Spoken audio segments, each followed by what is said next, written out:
Hello and welcome. This is the Power Hour. I'm Sergio Angulo. This is Joaquin Acona. And let's jump right into it, man. Well, welcome back, man. It's been a couple of days, so I think we're going to get used. I think we are going to start posting this on Mondays now, right? Yes. So we're going to keep it on Monday just to kind of recap what our week was like the past week. So just kind of like what we did, what we didn't do, what we want to do, what we learned, and just have it going. Keep going. Yep. We have new headphones. We got new headphones. We're getting the podcast better little by little. So if Yes. you're watching the video, Super exciting. it looks cool. Yeah. But, okay, man. So do you want to start it off? Just kind of like talk about how your week went, at least both marketing wise. Did you see any growth on Instagram, on Reels or on the podcast? Any feedback, any like things that people have said about it? Yeah. So, I mean, like, lots of good feedback. But I guess one of the big highlights was that this episode got like 300 views on YouTube and 380 views on YouTube, which is the most I've ever seen on YouTube. You know, if you're like posting on Instagram all the time or even Facebook, like Reels are getting thousands of views, right? But like I've never had a video get that many views on YouTube. So that was pretty big. I think we've been very consistent with the podcast and that's been going really well. We have so much in our vault, right? When it comes yeah. So like there's a bunch of good stuff getting put out in the next couple days here, next coming weeks, really, when it comes to like Reels. So yeah, that's pretty much what's going on with marketing. And you know, I think the other thing we're trying to test on our end is to look at the Reels that are performing kind of the best and then putting some ad dollars behind them to see if that kind of boosts them up a little bit. You know, small budgets like $30, $20 for some of the Reels that are really, you know, performing Doing well. Just to keep it going. Keep it going for a little bit. Yeah. So I was reading or listening to somebody earlier this week talk about how Reels are kind of reigniting themselves weeks after being posted. Oh, wow. Okay, so okay. Hopefully that kind of helps with that, right? Having the algorithm kind of pick it up. I agree. No, I think that'd be kind of nice, just so that way we can kind of see, like, at least long-term wise, what's doing good, what's not. And then, I mean, regardless if it doesn't do well, as long as we're happy and then it, like, speaks, you know, the Angulo group and everything, it's all that matters. And if it does better than the rest, cool, we'll just keep focusing on those. But we are branching out into, I think, did we talk about it in the last podcast? But we're starting to do kind of like vocab, educational, strict Reels, just to kind of not only have something consistent to push out, but at least very specific learning stuff for people. Because we're doing the Reels where it's kind of like the top 3 things, here are 4 things, here's what I do, but also just kind of like real estate lingo. You know, like for me, that's like thinking about real estate, because there's a lot of people that are probably finding your stuff that want to learn about real estate because you have a lot of realtors that are following you. But we're seeing that whenever we hit like Reels that hit like 4,000, 1,000, subs like above 1,000, it might be people that are wanting to get into real estate. Yeah, so you being the avenue where they would learn stuff is like smart too. Yeah. So we're even trying that out. That's cool. And then I think tomorrow we're doing our second shoot, like property tours, for right? The homes. Yeah. So planning to launch a separate Instagram just for property tours. So stay tuned for that, everybody. A couple other highlights I forgot to mention. What's up? We launched our Instagram. We officially launched the for the podcast, right? For the podcast. That was pretty big. And the other thing was we got our first client from. We got our first actual client lead come from the kind of what we've been doing the last month and a half. So when people ask me, you know, is there a return, right? Because obviously there's a cost and there's a cost of doing business, right? When you're producing content and putting it out on social, there's a return for sure, 100%. I tell them because look at this, we got our first lead, so let's see if we could. A month in. Yeah.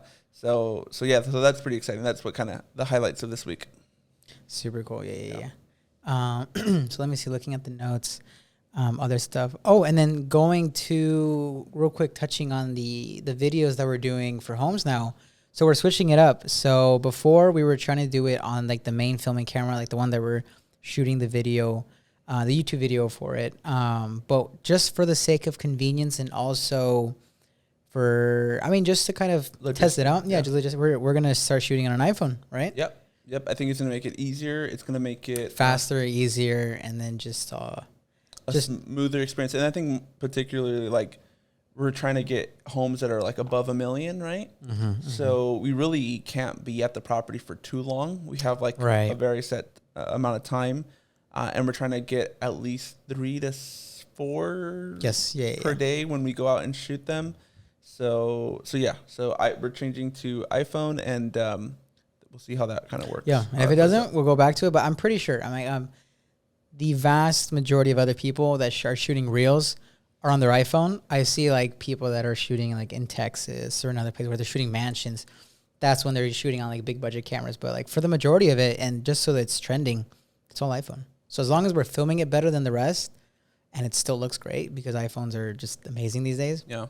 It'd be smooth sailing. And I think another thing to point out there, the way that the way we've worked, up until now, it's like we send each other ideas, right? Constantly, every day. Yeah, every day, literally every day. I wake up and I go on Instagram and I just like see something cool and I'll send it to you. And so it's we have like a little group, right, on Instagram that we just share a bunch of ideas. I think what we're going to start doing is sharing audio. So like if there's saving sounds or audio, just so like if it's trending, or if at least we can keep track of like, okay, like this is a really pretty reel and this is a song that they used.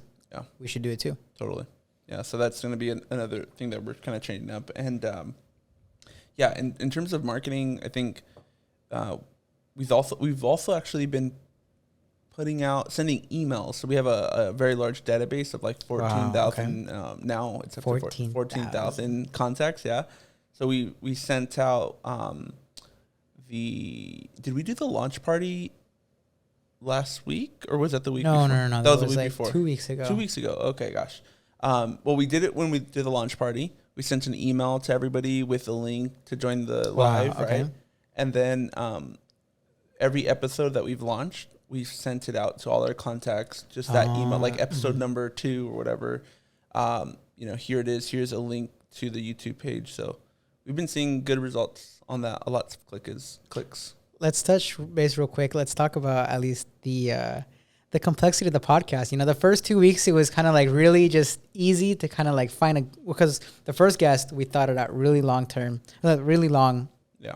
And it worked out. The second guest was able to kind of meet us, and great second guest.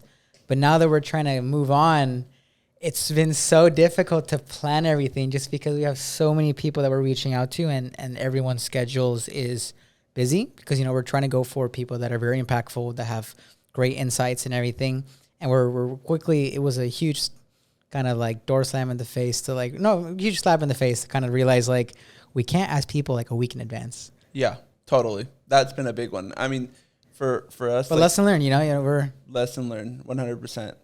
Yeah, I think one of the big factors with that is like we're trying to shoot on Mondays, right? Right. We're going to keep to it, but yeah. We're trying to keep to Mondays. And then it's like the guests that we want to have on are business entrepreneurs, right? And so Mondays tend to be like crazy for everybody. Yeah. And so I guess people will be available, right? But especially because, they want to be on the show. People do say yes, and they said cool, okay, I can try to make a Monday work, just not this Monday or the next. So it's like a month from now. So they said, okay, yeah, I can do like 3 weeks from now, like literally 3 weeks, a month from now. So they're still saying yes, and they're willing to work with our schedule. But now we're like, okay, we really have to be planning guests months in advance. A literal month in advance. Oh, yeah. And then the other thing we added, remember, was we're having like a pre-recording session with them. Yeah. So for any guests that are going to be on the show, which the show's like 45 to 55 minutes long. Right. We ask about 10 questions and then we go into like a game or an activity. We're now trying to get guests to jump on like a 15-minute phone call with us to try to, just like not vet them out, but like get to know them a little bit before the show, so that it's just a little bit smoother. And then it also helps come up with the questions, I believe. So True. We're going to try that. And it gives them a better idea just because, for our second guest, she was like, So what are you going to ask me? How does it go? Like, what do I need to? So at least kind of having the little like pre-recording session or just like pre-phone call, like just give them an idea of like, okay, this is what the podcast is. This is what it's about. And then if you can structure your answers in a way so that way the guests can learn something from it. You know, we want to hear your story, but at the same time, if they can get something out of it that they can apply to their lives is better. So I think that's just another thing that we're adding. So yeah, good thing you mentioned that. Just to share our struggle. We're trying to make it all. In case anybody else wants to start a podcast, it's not, I wouldn't say it's harder than it looks, but it's definitely, there's components to it that I didn't realize were going to be challenging. Yeah. I thought other parts of it were going to be challenging, but now in retrospect, I think having guests on a show every week is going to put some energy into it. It's not that we can't find people. It's just like, okay, we have to make 8 people's schedules work out now. Yeah. But it's fun. It's fun. You know, it's like, okay, well, gotta treat it like a job now and figure all this out. Like we're even doing like a Google Calendar for us too. So when we like reach out to people, we can see like, okay, you know what? Like, does 4 weeks from now work? Okay. Hey, Sergio, I booked our 9:30, you know, like, okay, cool. Got it. And then just move on from there. Yep. But it'll be, and we're launching the website soon. And the website, yeah. Should be up. We have the domain, www.therealentrepreneurs.podcast.com. So should be up soon. It's official. It's official. Once you have the website, then you just need the business cards. But once you have the website, it's like it's happening. Official. So then going on to podcast and then quickly going back into Instagram. So what we're doing now is we're dividing kind of like our streams of displaying our media. So we have your main Instagram, Sergio Angulo Homes, and then we have the Real Entrepreneurs podcast, and then we are gonna have just like the home videos. Yep. So then we're splitting those up, and then like the best of the best will be kind of posted on yours. You can probably collaborate with the other page if you want to, so people can like see that it exists. You know, like, oh, okay, you know what, I like this podcast reel. Like, oh, you know what, there's an actual like a page for it, because right now with the podcast, not these power hours, but when we have the guests, we're pumping out like 15 reels a show. So with just 2 guests, that's a month of content. Of just content, like one a day. So I think once we start like doubling up, tripling up, and having guests, a lot of guests, we could be doing like 1 in the morning, 1 in the evening, 1 in the morning, 1 in the evening, and just have it reach people. Yep. So 100%. That should be fun. And then I want to see how we can split up the videos. And before you and I were kind of a little on the fence about doing different. I want to mention one thing. Sorry to interrupt you. I think the other thing that's really working when it comes to like having the guests come on, trying to find the guests and going back to that, like it's both of us trying to like look for the guests. True. It's not just all like on me. So I think that's the other thing that's really helping, because like you're reaching out to your contacts, your sphere, right? And then I think the calendar is going to really help with like booking them in. So if you are looking to start a podcast, like make sure you use your people to like try to, divide and conquer. Divide and conquer, because you can't do it all on your own. I mean, I have a pretty big, circle of people that I know, but I mean, Joaquin's bringing people that I would have never probably thought never of. met. Or ever met, literally. So yeah. Cool. Let's do it, man. I like it. So actually, no, I was going to ask you a question, but I was going to say, with us kind of doing these 3 Instagrams, in the beginning, I was really on the fence about it. And then I think you were kind of on the fence, but you wanted to do it, but we both had our doubts. What kind of pushed you to want to like now make 3 different social media accounts? Because in the beginning, we're going to have like very small numbers. Yeah. It's going to maybe not reach the people. What makes you want to now have like 3 pages, maybe 4? Great question. And I have the answer. Okay, so I think, I don't know if you've ever listened to like Gary Vee's, his thing that he says where it's like, jab, jab, jab, punch. Okay. Right? Okay. Mm-hmm. And so I think I've always been about like giving, and then asking. And maybe like I think you mentioned the last power, right? Yeah. Oh yeah, we did. We talked about that a little bit. So anyways, like I want to give so much, and then I ask, every once in a while I'll ask clients for something, right? Like I'll ask them for business or referral, I'll ask them if they're interested in buying, but I'm trying to really give value to my tribe, right? So I think I didn't want to have like a separate Instagram because I felt like I could just do it all on one, right? Keep it all. And I think that these property tour reels, right, are going to be very specific, very nice properties that are eye candy, right? Very nice to the eye, above $1 million. And what we're going to be trying to do with those reels is essentially, be like, here is this property tour. If you want more information about this listing, text this number. So the caption is going to be literally that every time. Excuse me. So I feel like that's something that I can't be putting on my Instagram every time. Maybe I could do it a couple times, but not like daily. Might be overwhelming. It might be overwhelming. So then that's where just having a separate page was like a really good idea. The other thing is that Instagram, knowing where you're going to, what platform you're going to be posting on, right, is super important, right? And so it's like I'm always reading about what Instagram's doing and the direction they're going in. And so it's like reels have been, obviously, for the last couple months, years, have been a thing that Instagram is pushing, right? So there's free reach, essentially, that you're getting from reels that you don't have to pay for. It's hitting accounts that you'd have never came into contact with. The Facebook thing you're talking about, right? Yeah, and Instagram and okay, really yeah. what I mean, they're all Facebook is doing it too, right? But like that's what Instagram is doing with reels. So I think we're creating these reels that are going out and reaching these accounts that we would have never reached. I think having a separate page is important for that because then we can kind of build a page that's not necessarily focused on me and my brand, but it's just focused on looking at these nice properties, right? Okay. And so I think kind of separating that up a little bit is important. It won't dilute my brand, but we can still actually execute it. And yeah, so. True. Smart. Cool. So from our last power hour, we were talking about, working the extra mile, doing the extra step, and just trying to work a little bit harder than like the other person in the room. Actually, I think it was in not last power hour, in Evelyn's podcast, or just trying to like work harder, stay the extra, or it was Joe Soto, whichever one of the. I think it was with Evelyn. Yeah.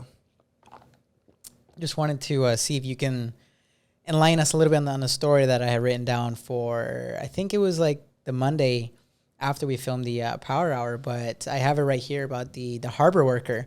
How I think it was like 8:30, 8:35. We were all just editing or just working in the office. And you're like, okay, just 10 more minutes. And then like fortunately one of your calls to call answered and was like super like, oh, thank you so much for calling. I'm at work right now, so can you send me like some homes to view or whatever?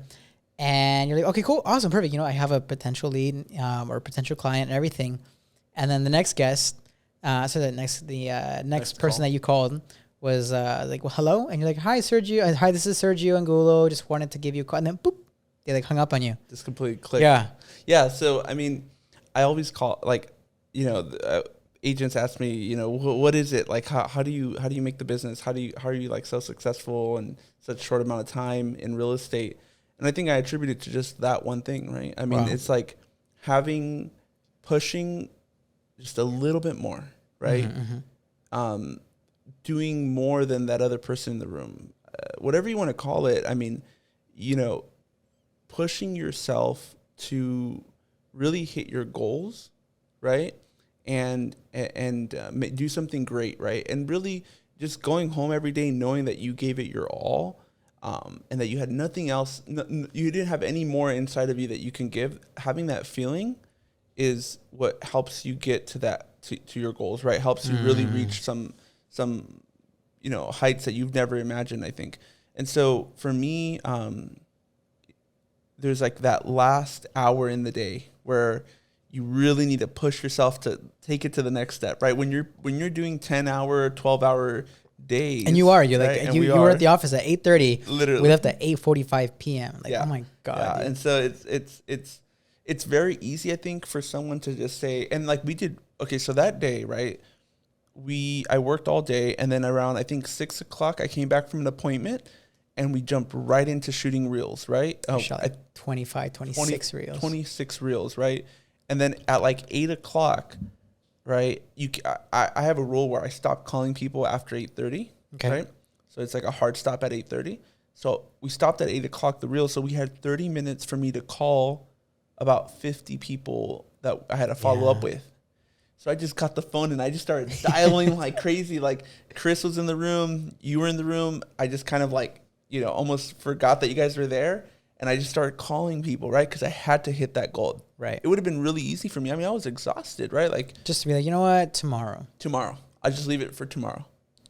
And I think having the mentality of like, no, like this needs to get done right now. I have a plan. I have to meet this goal.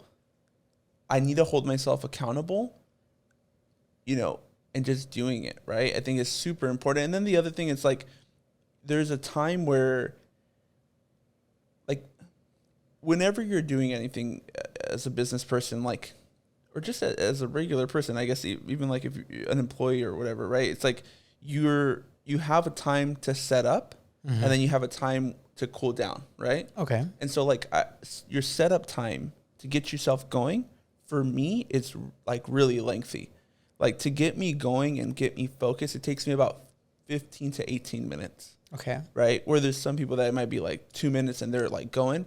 For me, it takes some time to get the rhythm and to get me focused and going.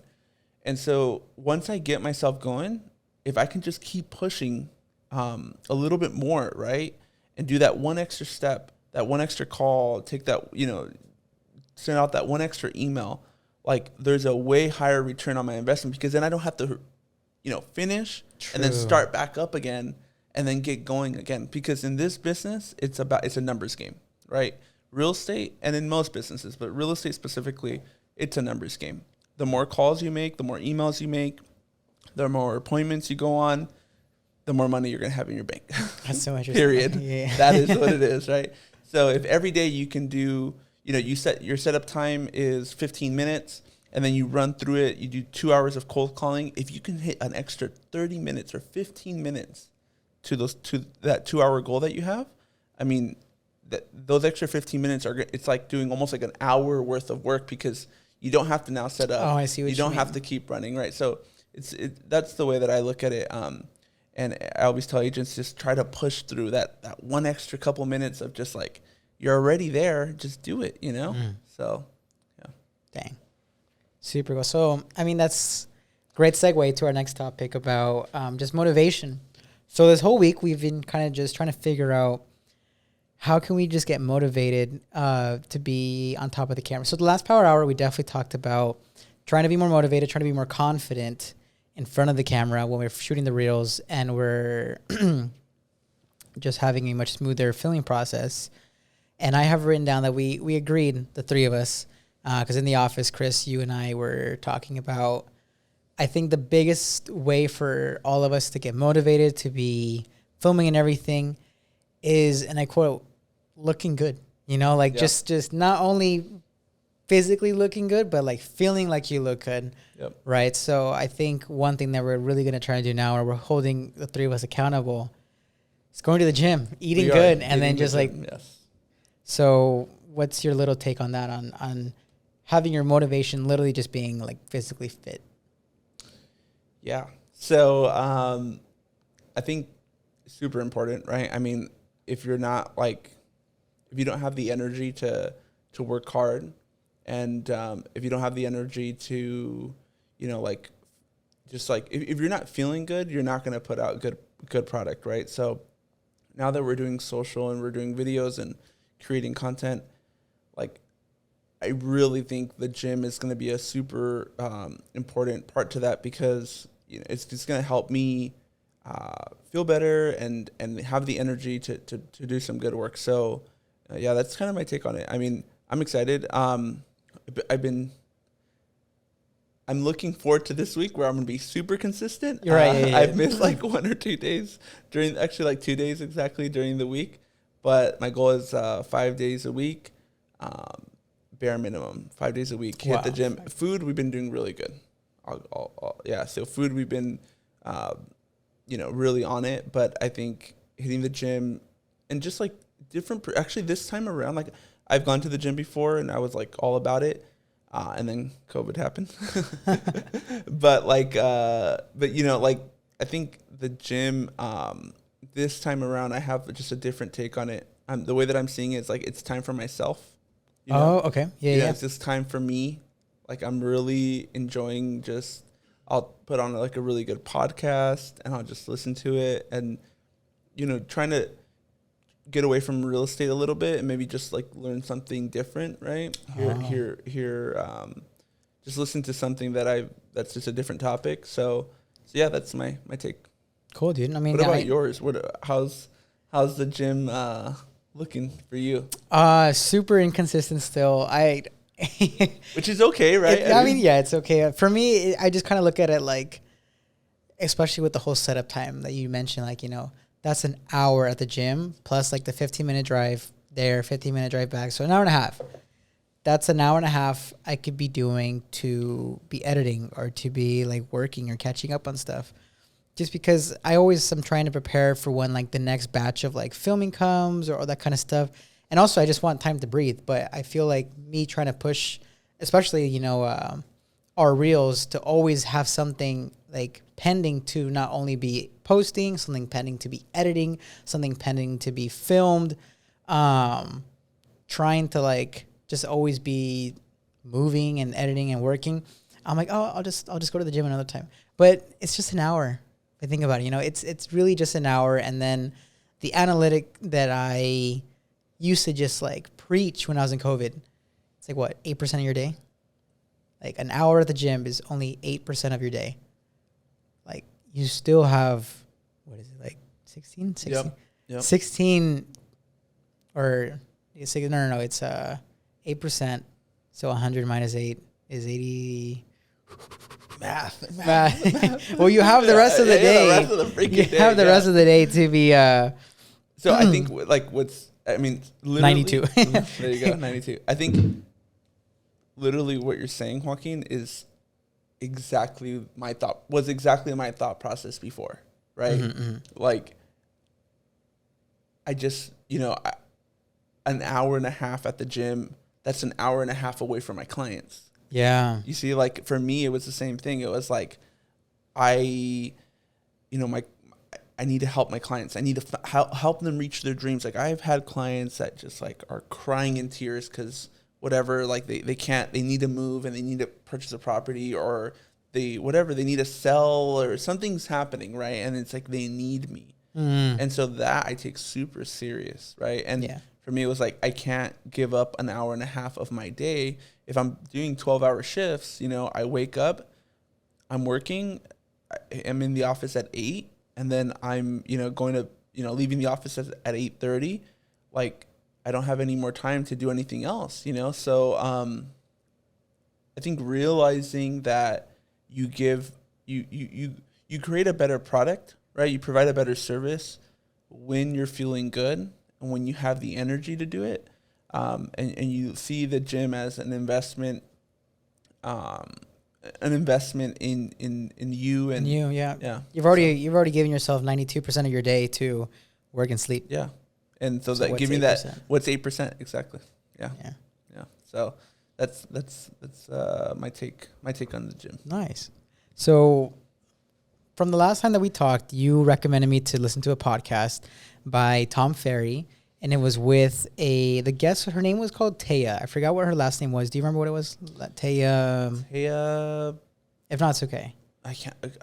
Taya. Oh, so yeah, Taya. Her name is Taya. And she has her own podcast called Taya's 2 Cents.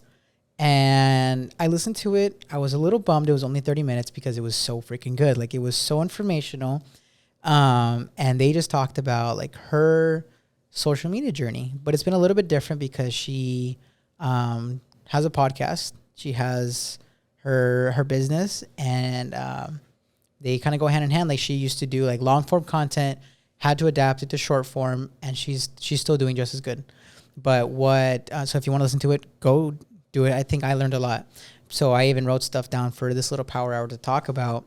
But 2 things. One, she said that Well, for one, actually, no, I didn't write that much. But for one, she's been posting on LinkedIn. So you and I are really planning on posting on Facebook. And even I'm really trying to start posting on Facebook just to kind of learn the platform, because I assume it's a lot different.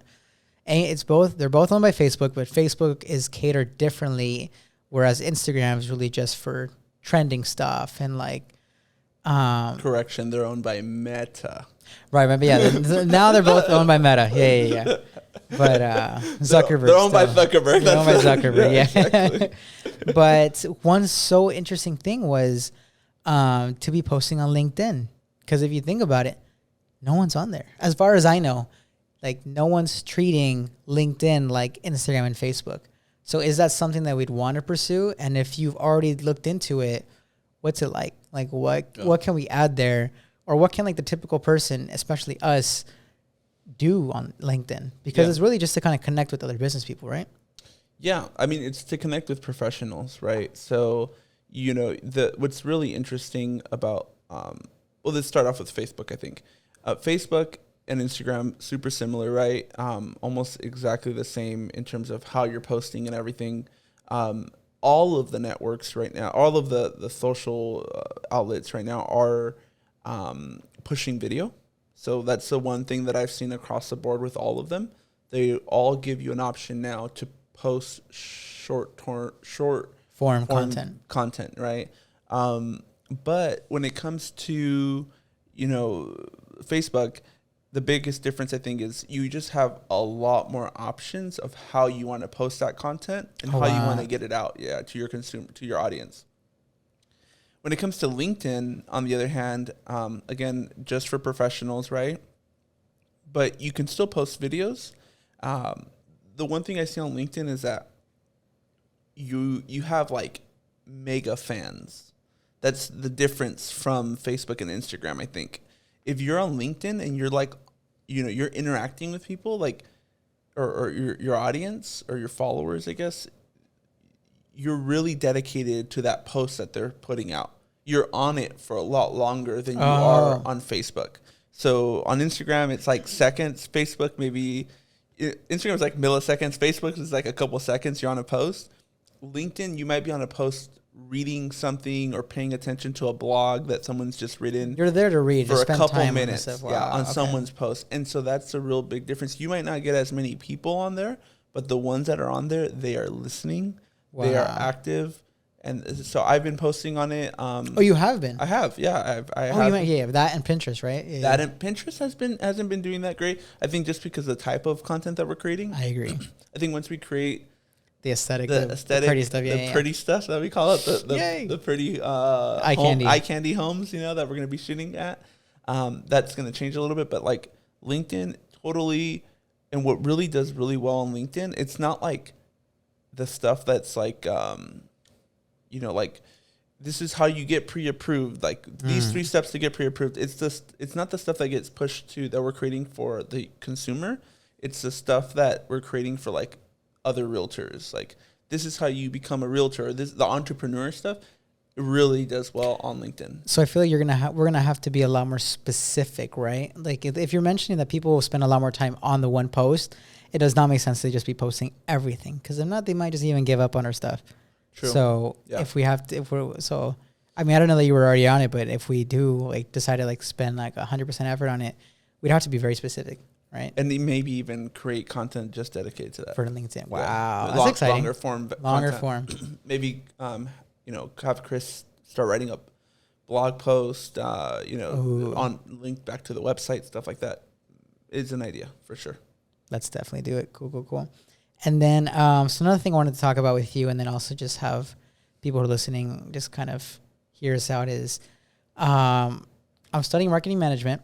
And then I don't know if I think it was my principles of marketing management class, where my professor was talking about, you know, like the uses of marketing and how there's several different types. But in essence, and most importantly, and I wrote it down because it hit me really hard, marketing is also used to maintain relationships with clients and like prospecting people.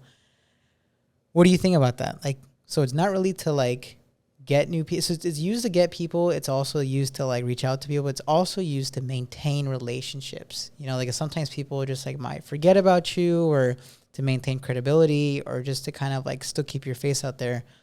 Do you agree with that? Do you think like, you know, marketing is used to maintain relationships? Because if so, that might be just as important to spend time on, you know, spend time and effort, because this is your way. It's like, you know, when you talk to a friend, you know, sometimes you guys become old friends when you just don't talk to each other anymore. Yeah. So by having a marketing form where you're with them all the time, are you maintaining it? Like, what do you think?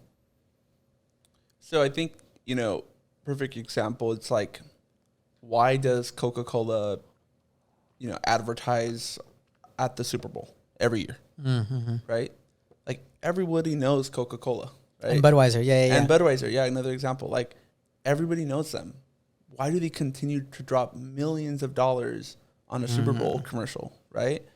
And I think it goes back to the idea is like you have to maintain that relationship with the consumer. If you don't, somebody else is going to come along and take that market share, right? Maybe not even for the quality, but just for the sake of like, oh, you know what? That commercial was really cool. Let's try Sprite. You know, and then it's that buy Coke. Buy Coke. That's true. Yeah, that's market true. share. They're eating up at it, right? And so same thing with like agents, and even in your case, you know, video production. Yeah. It's like we are, if you're not in front of the people that know you, that you have relationships with, somebody else is going to come along and take that business from you. And understanding what a relationship even is, right? Okay. Right. So it's like, I think a lot of people have a weird definition of like what a relationship is. And for me, when I first started, like probably the first 6 months, even a year, I really didn't focus on this part, and we've done a way better job. And I really have been trying to focus on the relationships I have. But like specifically, I guess a relationship, you know, is a two-way street. Okay. Right? Two-way street. Yes. So it goes both ways, essentially, got it, right? got it. So you have to, you're giving and then you're getting something in return, right? Okay.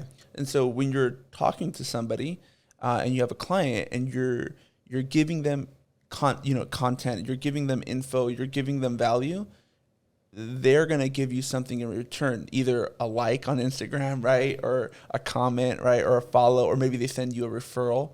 And so I think with maintaining relationships, you know, the little things matter, right? And so for us, for example, what we're doing with our marketing to kind of maintain that relationship is we're reaching out to everybody on Instagram, trying to follow them, find them, right? So they can keep seeing all the value that we're putting out on social. But then also very specific and very intimate, we send everybody a Starbucks gift card on their birthday and a handwritten note card, right? Okay. That's marketing, right? Like, I'm going to be honest with everybody. Everyone's going to find out right now. I don't write those cards. You have really neat handwriting. Yeah, dude. exactly. Like, that's just the honest truth, right? But they are handwritten. That's a nice touch. They are handwritten. It's super nice. You know, I'm calling everybody on their birthday to tell them happy birthday. We send them a text message from my phone telling them happy birthday. They get an email on their birthday that says happy birthday, and there's like a little cat that comes out singing happy birthday. Yeah, so it's like, so, and then like another one is just like today, for example, a client about 60 days ago told me that they were going to put their home search on pause for a little bit because they were getting ready to, she was going to give birth. So they just said, you know what, we haven't found anything. We're going to hold off for just a little bit, and then we'll come back in about a month or so after I give birth. So just, okay, awesome. And most realtors would just be like, lost client. Okay, lost client, done. Right?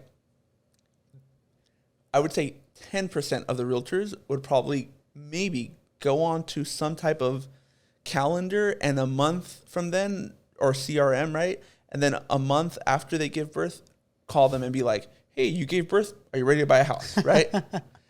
I think the really big difference here is, remember, relationship is a give and take, right?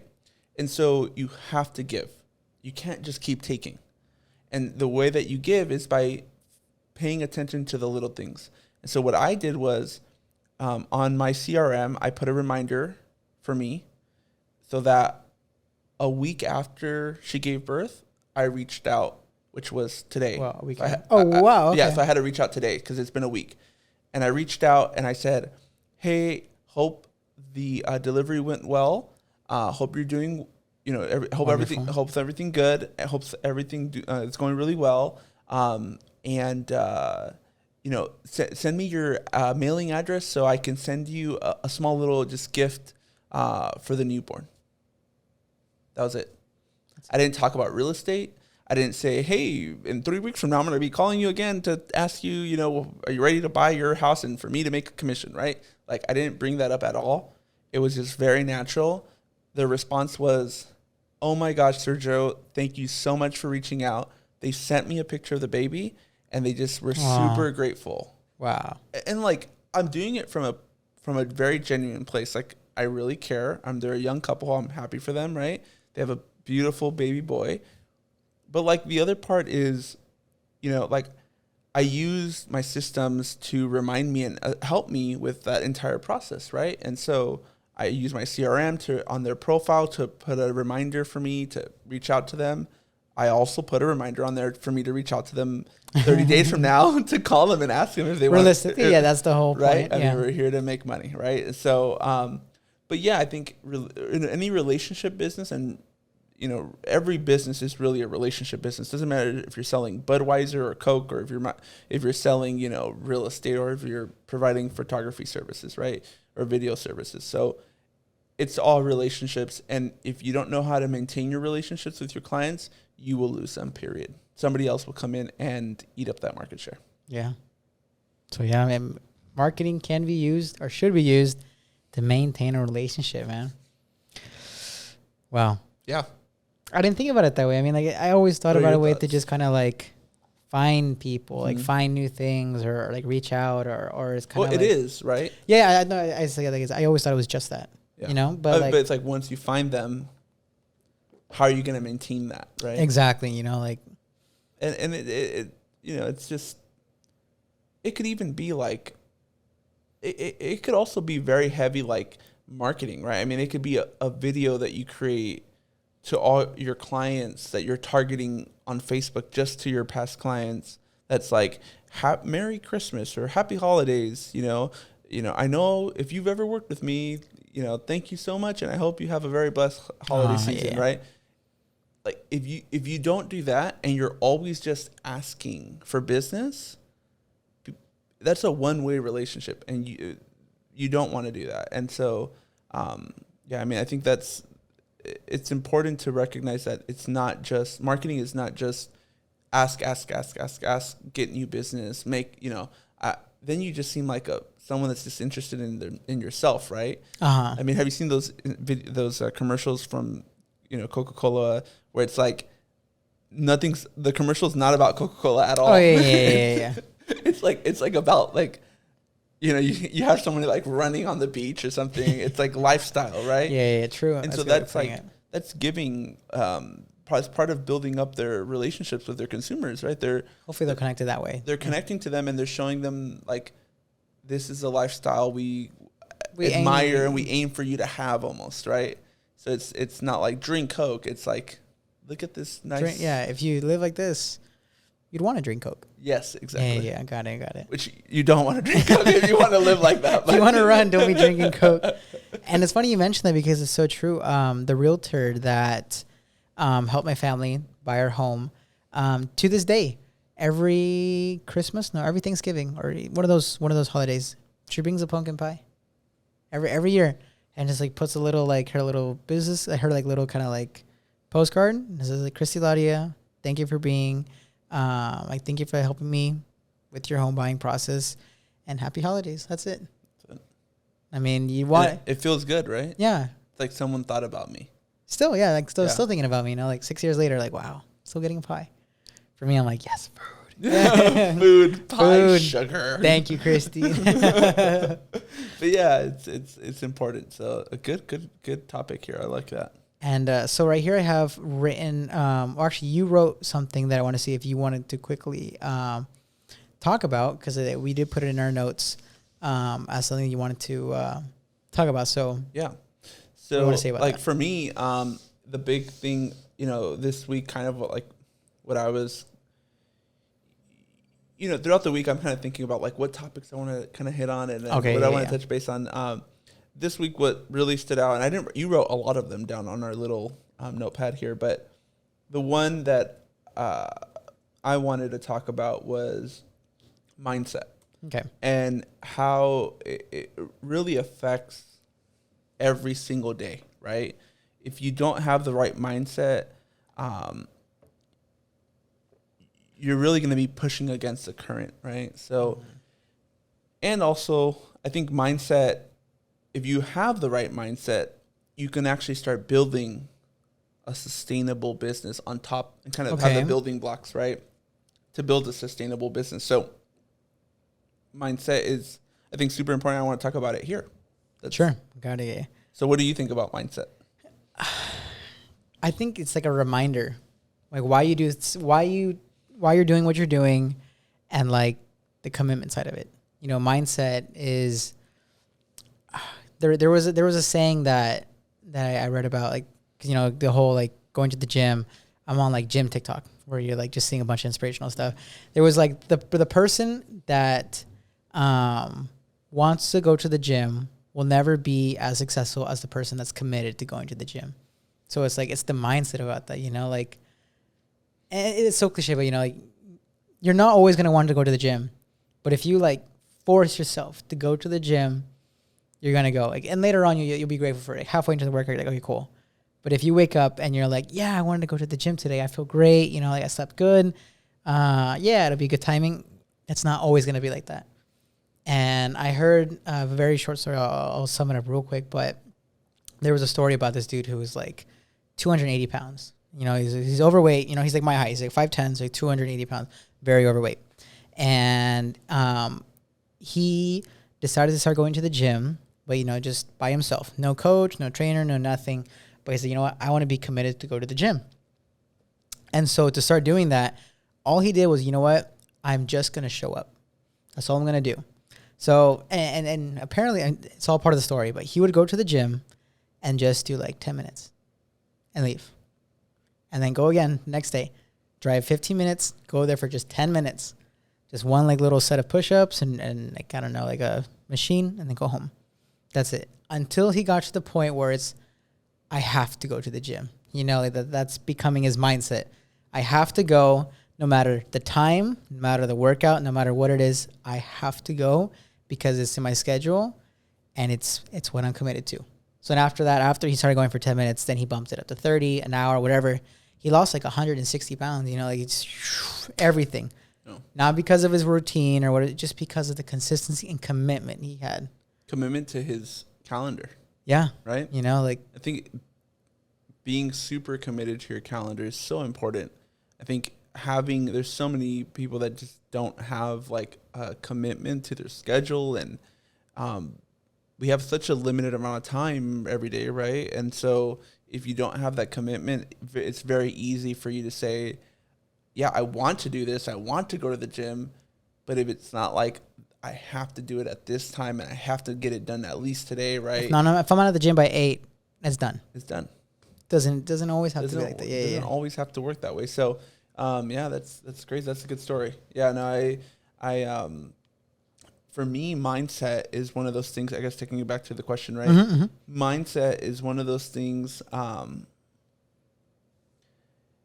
that is super important. I mean, it makes you feel if you have the right mindset every day, you feel like empowered, right, to be able to take on the challenges that your goals will bring you. Right? You feel proud, or yeah, and you feel like you can do it, right? I mean, whatever goal you have, there are going to be challenges that are going to come. If that goal is a goal that's worth having, right? It should be, and every goal should be really out of this world, right? It should be really big, right? Because you want to really fight to reach it. And that goal is going to have challenges, I guarantee it. And I think having the right mindset is just a tool in your toolbox that helps you reach or get through those challenging moments. Say that again. So the mindset is like a tool in your toolbox. Yeah. So your mindset is like a tool in your toolbox, right? That helps you reach your goals and work through those challenging moments. And for me, I've tried everything, right, to try to get me in the right mindset. But I think one of the biggest ones that has really helped me the last like probably 6 months has been affirmations. Okay. I've been super, super consistent with my affirmations. I have a very specific way of doing them. I get to my office in the morning, open the door, put my stuff down, and before I sit down on my desk, my affirmations are printed out and they are kind of taped onto my. I've seen them. It's on your computer. Taped onto my computer. Yep, top left. Yep, exactly. And I read them out loud, standing, right. And I do that because, and then there's been times where like I get to the office and I'm rushing and there's like 30 text messages on my phone and I'm like, running 4 minutes late. Like, it doesn't matter. I will if I sit down, I'll stand back up and be like, oh crap, like I need to do this. Wow. Stand back up. Okay. And I give it the honor that it deserves, right? Going through my affirmations has helped me so much, remind myself that, it's just putting me in that right mindset. And it's just helped me in so many ways. So I think there's things that you can do to get into like kind of the right mindset. For the gym, I guess an example would be, and you kind of talked about it, if you want to go to the gym, then like follow a bunch of people on Instagram that are going to the gym. When you're on Instagram, you're going to see them and it's going to have it in your own face. Yeah. Like, oh shit. Yeah. Having it in front of you.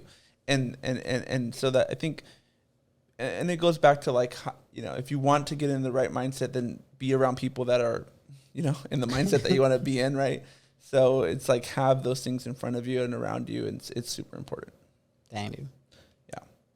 I think another thing that I kind of wanted to touch base on, Joaquin, was kind of one of the things I wrote down was the power of saying yes. Cool. Right? Yeah, let's do it. You want to jump into that one? Sure.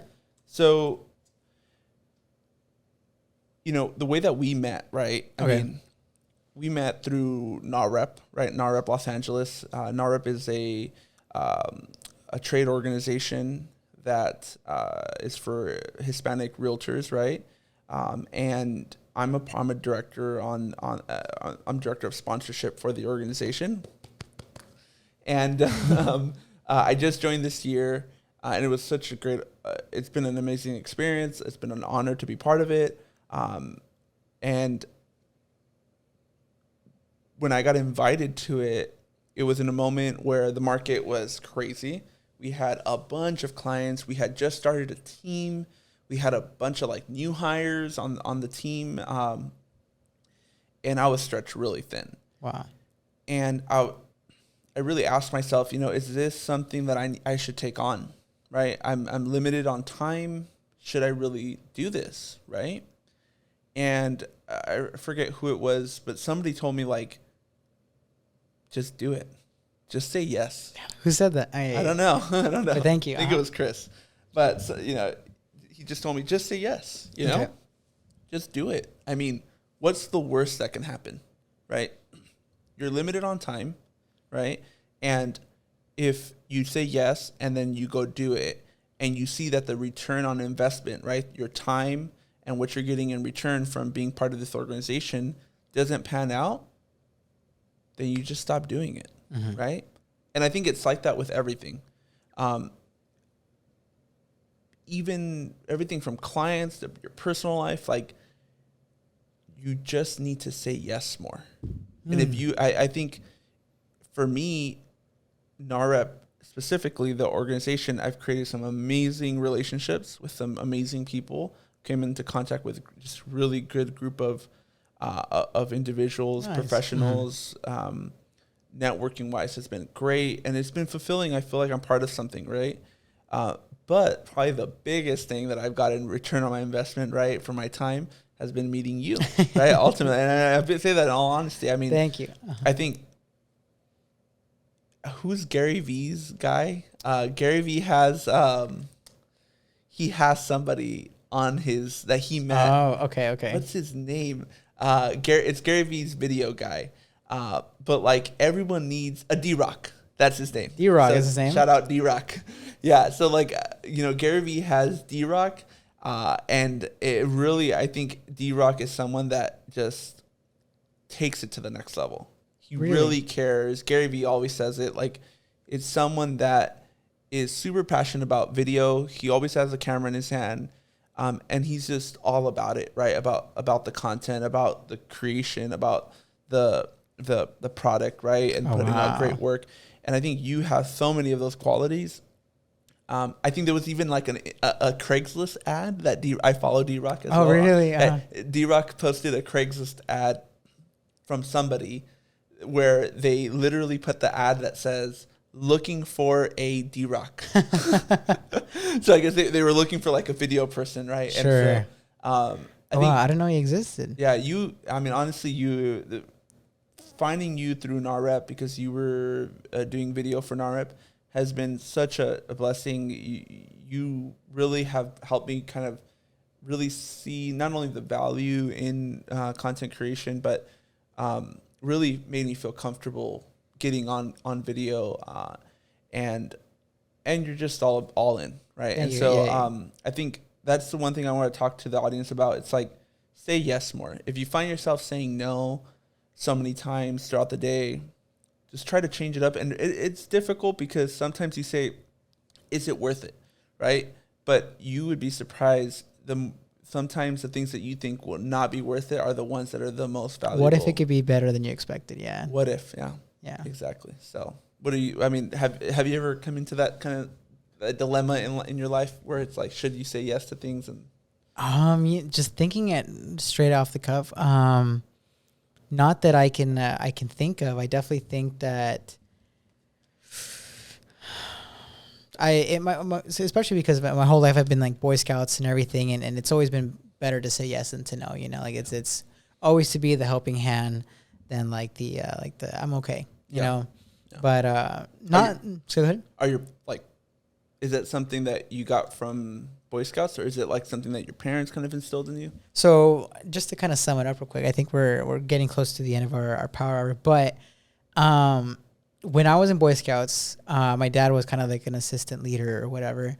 And there was always times like, like we're supposed to be doing something. And then like my dad, like we're all just like having fun. And then my dad was like, Joaquin, I don't want to see you doing nothing.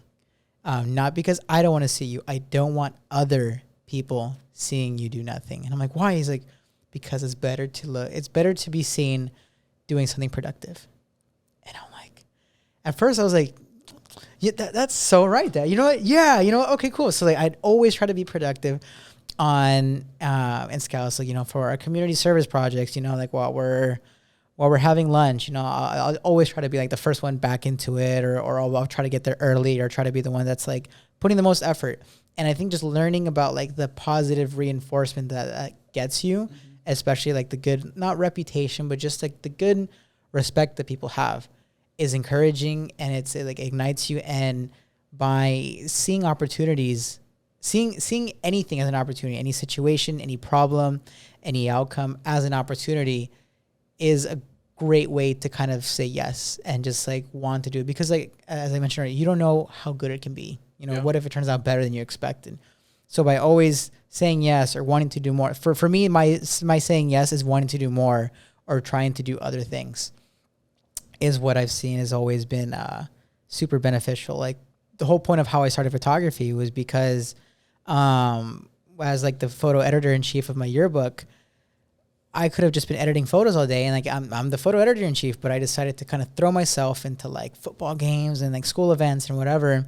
And by throwing myself more and more, I would run into the mayor of Chino Hills 1, 2, 3. On the fourth time, she was like, "Hey, like, who are you again?" And then she became my first client. She's like, "Oh, I love your story. I love your work ethic.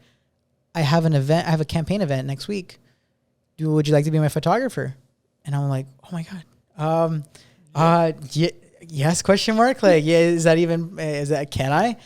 And then from there, it was just like, it was just like a great learning experience of like, it's always better to keep being productive and keep trying to do something, because it can only get better, Wow. Thank you for sharing. That was No, of course, thank you for bringing that topic up. And you're so right. The power of saying yes is very impactful. very important. Well, Joaquin, that's a wrap for today on the Power Hour here. I think it was a great episode, and I'm super happy we did it. Can't wait Me for too, next man. week. Yeah, I can't wait for next week, and let's see what we come across this week. Just to kind of always be on top of what we're going through, our experiences, and now that we're trying the new reels, the new Instagram pages, posting on Facebook, focusing a little bit more on LinkedIn, and then just providing more content in different avenues. Let's see how it goes. For sure. Sounds All like right, a plan, man. Well, take care, guys. Thank you. All right, guys. See you next week. And